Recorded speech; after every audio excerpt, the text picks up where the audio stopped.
দুধের উপরে কি থাকে? হর। স্বর, স্বর আমাদের দেশে স্বর। আর এই দরবারের শেষে আসে স্বর। এই পীরের বইয়ের মধ্যে লেখছে, দেখেন কোরআনের অপব্যাখ্যা কিভাবে করে। লেখছে যে একিন না আসা পর্যন্ত কি ইবাদত করো, তা আমাকে একিন আইসা গেছে।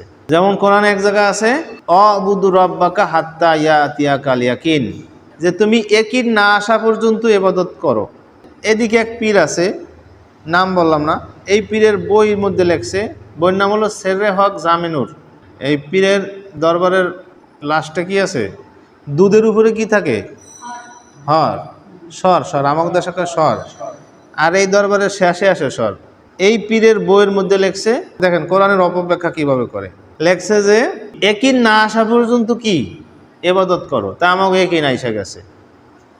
একিন কি আইসা গেছে, একিন না আসা পর্যন্ত ইবাদত করতে গেছে। এই যে কোরআন দিয়ে ধ্বংস কেমনে হয়? কোরআন তো ঠিকই আছে, একিন না আসা পর্যন্ত ইবাদত করতে গেছে, তা আমাকে একিন আয় গেছে। তাহলে তাহলে আবু বক্করের একিন আসছিল না, তার তো ইবাদত মৃত্যু পর্যন্ত করা লাগছে। অগো আয় গেছে, আবু বক্করের আয় ছিল না, ওমরের আয় ছিল না। এমনকি ওমর রাদিয়াল্লাহু আনহু একটা কর্মচারী রাখছিল খালি, প্রত্যেক দিন তাকে মনে করাই দিবে যে হুজুর আপনি কিন্তু একদিন মরে যাইবেন, এই কথাটা মনে করানোর জন্য একটা কর্মচারী রাখছে। মৃত্যুর কথা যেন সে ভুলে না যায়, ইবাদত বন্দিগির কথা যেন সে ভুলে না যায়।